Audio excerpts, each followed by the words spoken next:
তো হ্যালো বন্ধুরা, আমি দুষ্টু আর আমি দিবাকর, আর আর তোমরা দেখছো দুষ্টু দিবাকর ইউটিউব চ্যানেল।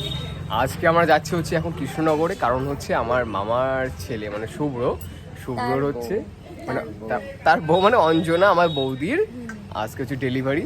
জানি না ছেলে হবে কি মেয়ে হবে, এখন যাচ্ছি কৃষ্ণনগরে। অবশ্য আজকে ডেট আমি জানতাম না আজকে হবে, কারণ আজকে আমাদের একটা কাজ ছিল। আমাদের যে হচ্ছে শান্তিপুরে ভিমার্ট আছে যে শপিং মল, সেখানে আমাদের প্রমোশন আছে, তার জন্য হবে ফার্স্টে ভাবলাম বেরোবো, কিন্তু এখন শুনি যে ওরকে কৃষ্ণনগর নিয়ে গেছে। এখন আমরা কৃষ্ণনগরে যাচ্ছি, গিয়ে দেখি কী অবস্থা। মা তো বেরিয়ে গেছে আগে, আর এখন বৌদিরা বাড়ি আছে, এখন তো কেউ নেই থাকার বাড়িতে। অবশ্য আমাদের প্রমোশনের জন্য বেরোতেই হতো, ওই জন্য আমি আর দুষ্ট এখন বেরোচ্ছি। যাই গিয়ে কী অবস্থায় তোমাদেরকে সব কিছু শেয়ার করবো।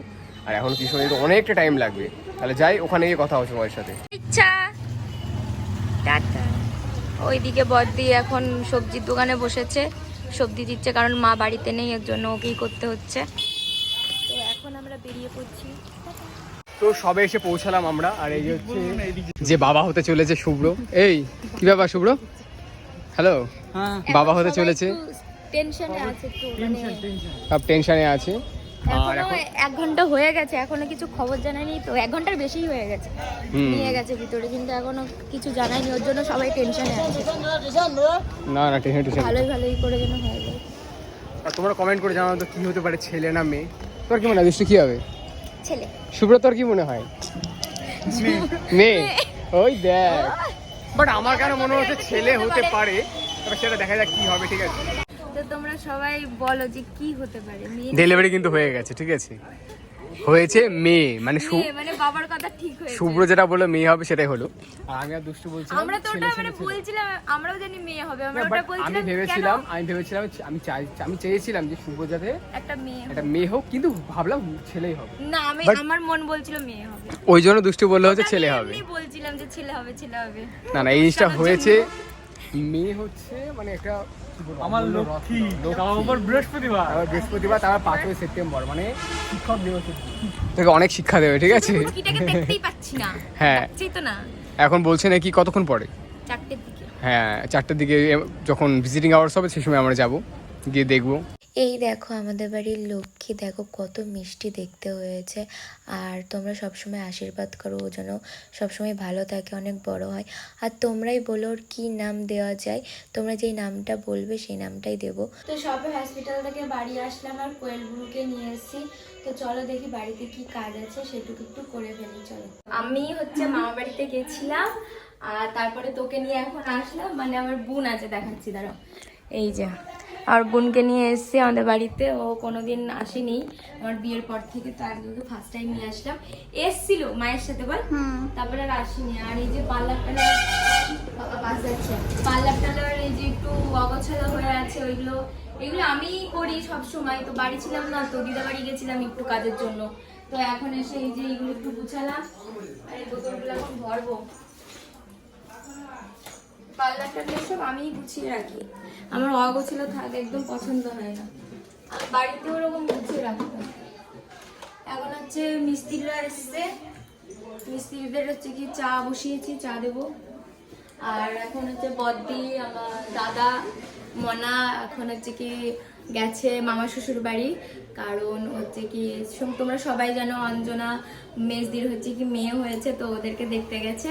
আমরা তো হসপিটালে গেছিলাম, তো ছিলাম হসপিটালে, আজকে ওরা বাড়ি এসছে তাই গেছে ওরা, আর আমি বাড়িতে রয়েছি। আর শাশুড়ি মা হচ্ছে কি রেডি হয়ে বেরোবে, মা কোথায় গেল, রেডি হয়ে তারপরে যাবে।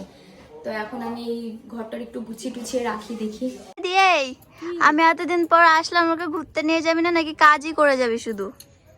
কাজ করি কোথায়, দাঁড়া নিয়ে যাব, এখন বাড়িতে কেউ নেই না, কখন থেকে বোর হচ্ছি। কাজ দাঁড়া এক্ষুনি হয়ে যাবে। এই জামা কাপড়টা গুছাবো, জলের বোতলগুলো ভরবো, তারপরে ওই বাবা যে দোকানে বসে রয়েছে ওই জায়গাটায় ঝাঁট দিয়ে তারপরে ফ্রি হয়ে তারপরে বেরোবো। হ্যাঁ আচ্ছা, এখন এই দেখি একটু কাজ মাছ গুছিয়ে দিই, নাহলে আবার বদ্দি এসে কষ্ট হয়ে যাবে বদ্দির। এখন আমি জামা কাপড় কটা কাচবো, দিয়ে বোতলগুলো ভরবো। তো এই যে এখন জলের বোতলগুলো ভরছি, আর জলের বোতলটা ভরি, এটা আমার বাড়িতেও কাজ ছিল জলের বোতল ভরা, তাই না বলু বল? আমি বাড়িতেও ওরকম জল ভরতাম, সবসময় জল ভরতাম, ঘর টর গুছিয়ে রাখা, জামা কাপড় কাচা, এই এই কাজগুলো আমার ছিল, মানে এই কাজগুলো আমি করতাম বেশি। আর আমার দিদি একটু রান্না টান্না ঘরের কাজ করতো। রান্নাঘরের কাজ বলতে গেলে বাসন টাসন মাজতাম, কিন্তু এই রান্না টান্নার কাজটা একটু দিদিই করতো, মানে যে আমার নিজের দিদি আছে ও করতো। ও একটু এইসব কাজ ভালো পারতো, এসব কাঁচা টাচা, জল ভরা, এই কাজগুলো, গোছানো, ঘর গুছিয়ে রাখা, এই কাজগুলো আমার ছিল। তো মনে পড়ে যায় সবসময়, জলের বোতলগুলো ভরলেই মনে পড়ে যায় বাড়িতে আমি সবসময় জলের বোতল ভরে শুধু ফ্রিজে ঢুকিয়ে দিতাম। আর আমার মা বলতো খালি তো হতে দে, তারপরে তো ভরবি। আর এখানে এতটা থাকলেও ভরে ভরে এইটুক ভরে রেখে দিতাম ফ্রিজে। শুধু সেই দিনগুলো আর ফিরে পাবো না কখনো, খুব কষ্ট হয়। আর আমি কাজের মধ্যেও যদি থাকি, মানে একটা সেকেন্ড বলো, একটা মিনিট বলো, ঘন্টা বলো, প্রত্যেকটা কাজের সঙ্গে সঙ্গে সব কথা মনে পড়ে আমার আগের, আমার মায়ের কথা। মা কি খেতে ভালোবাসতো, মা কি করতে ভালোবাসতো, প্রত্যেকটা জিনিস মায়ের আমি এখনো মনে রেখেছি। আর শুধু নিজের মধ্যে নিজের মাকে খুঁজে পাই, যে আমার মা কিভাবে মানুষকে কিভাবে আগলে রাখতো, কিভাবে মানুষের সাথে মিশতো। তো এই যে এখন হচ্ছে কি চা বসিয়েছি, এই যে আদা দিয়েছি, কারণ রজা একটু আদা দিলে গলাটা একটু আরাম পাওয়া যায়, তোমরা সবাই হয়তো জানো। আর কে কে রজায় আদা খেতে ভালোবাসো অবশ্যই বলবো। তো এই যে এখন এই জামা কাপড় কটা ভিজাচ্ছি, এগুলো কাচবো, জলের বোতল ভরা হয়ে গেছে।